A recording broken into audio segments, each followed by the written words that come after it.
నమస్తే, నా పేరు Kalyan Dilip Sunkara. Welcome to common library. నిన్న ఈ టైంకి మనం చేపట్టినటువంటి ఒక కార్యక్రమం, కొన్ని వందల మంది విద్యార్థులు వాళ్ళ ఉన్నత విద్యలు పూర్తి చేసుకుని ఒక సాఫ్ట్వేర్ కంపెనీని ఆశ్రయించి అక్కడ ఒక టాలెంట్ యాక్సలరేషన్ ప్రోగ్రాం పేరిట వాళ్ళ జీవితాలు సరిదిద్దబడతాయి. వాళ్ళ ప్రతిభ అనేటువంటిది మరింతగా గుర్తించి తీర్చిదిద్దబడుతుంది. తద్వారా డిప్లాయ్మెంట్ రూపంలో ఏదన్నా ఒక ప్రముఖమైనటువంటి ఎంఎన్సీలో సాఫ్ట్వేర్ ఎంప్లాయీస్కి వెళ్దాం అనేటువంటి ఉద్దేశంలో కోట్లాది రూపాయలు అనేటువంటివి అన్ని రకాలుగా కూడా దుర్వినియోగం అయిందనేటువంటి నేపథ్యంలో మన వద్దకు రావడం జరిగింది. నేను మనం వీడియో చేసాం.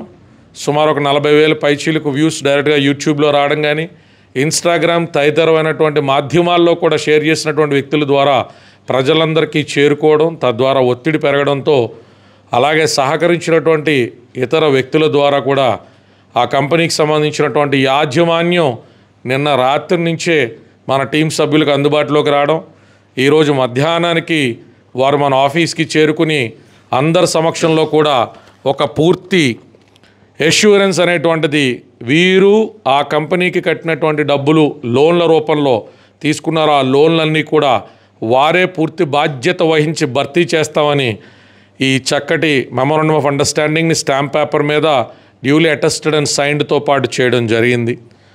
సో ఈ వందలాది మంది విద్యార్థుల యొక్క పోరాటం అనేటువంటిది ఒక ప్రయత్నపూర్వకమైనటువంటి ఆలోచనతో ఒక చక్కటి దిశగా ఇది ఇప్పటికైతే ఎండ్ అవడం జరిగింది.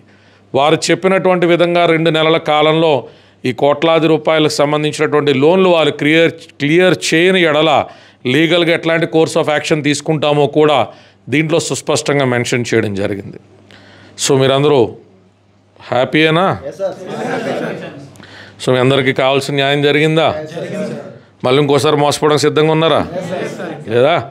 మళ్ళీ ఇంకో కొత్త కంపెనీకి వెళ్తారా? ఇట్లా అయితే మంచి ట్రస్టెడ్ కంపెనీకి అయితే ఇట్లా పేమెంట్ చేసే కంపెనీకి అయితే మీకు జీవితంలో మీ అభిప్రాయం ఏంటి? మీ అనుభవం ఏంటి? మీలాగా ఎవరన్నా చదువుకుని బయటకు వచ్చిన విద్యార్థులకు మీరేం చెప్పదలుచుకున్నారు? మీకు ఏదైనా జాబ్ కావాలంటే ఇట్లా మాత్రం డబ్బులు కట్టి మాత్రం రావద్దు.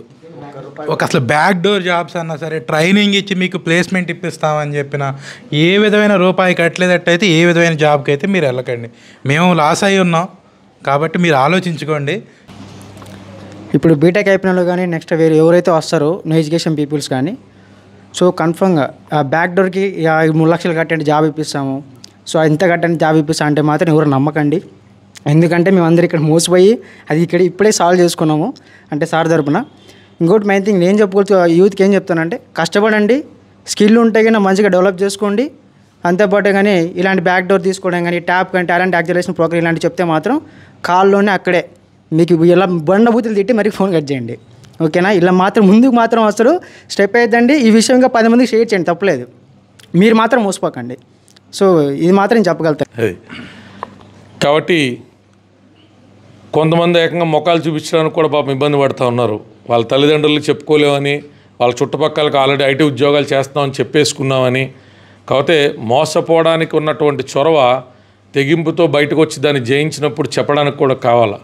యువతరానికి ఈరోజు కావాల్సినటువంటిది వ్యక్తిత్వం, అంతేగాని ఉన్నత చదువులో, ఉన్నత ఉద్యోగాలో, డబ్బులో ఇవన్నీ ఎక్కువ కాలం మిమ్మల్ని ముందర తీసుకెళ్ళవు. మీకు కావాల్సినటువంటిది వ్యక్తిత్వం. ఎవరికైనా ధీటుగా డిగ్నిటీ ఆఫ్ లేబర్, ఏ చిన్న పనైనా మీ సృజనాత్మకతకి కూడినటువంటి స్థాయిలో మీరు ఎంత చిన్న పని చేసుకున్నా కూడా దానికి విలువ ఉంటుంది తప్ప ఐటీ ఉద్యోగాల వేటలో లక్షలాది రూపాయలు, కోట్లాది రూపాయలు గుంపులుగా దుర్వినియోగం చేసుకోవద్దు. ఇది ఒక ప్రయత్నపూర్వకంగా చాలా తక్కువ టైంలో సాల్వ్ అయింది. కొన్నిసార్లు నెలల తరబడి కోర్టుల్లో కొట్లాడి పోరాడి మీరు అటు లీగల్ ఛార్జెస్ చెల్లించుకుని అది అన్ని వేళలా శ్రేయస్కరం కాదు. నేను ఎన్నోసార్లు చెప్తాను, ఏదన్నా పని చేసేటప్పుడు కాస్త విచక్షణ జ్ఞానం, కాస్త ఇంగిత జ్ఞానం, ఓ చెంచా కలుపుకుంటే అన్నీ సక్సెస్ఫుల్ ప్రోగ్రామ్స్ అవుతాయి. కాబట్టి ప్రతి ఒక్కళ్ళు కూడా, నాకు సర్జరీ జరిగి 6 days అయినా నా పరిధిలో నాకు నుంచోడానికి ఒక 1/2 అవర్కి మించి ఇబ్బందికరంగా ఉన్నా, వీరు మాట ఇచ్చినాం, చాలా రోజుల నుంచి పిల్లలు వస్తూ ఉన్నారు, కలవలేకపోతా ఉన్నాం, వీళ్ళకి సాల్వ్ చేయాలని ముందరకు వచ్చాం. భగవంతుడు దయ వల్ల, ఆ సర్వేశ్వరుడు ఈశ్వరుడు నేను నిత్యం పూజించేటువంటి ఆ పరమేశ్వరుడు యొక్క కృప వల్ల కూడా ఈ కార్యక్రమం అనేటువంటిది అనుకున్నటువంటి సమయం కంటే ముందే ఒక చక్కటి రూపు అనేటువంటిది తీసుకున్నది.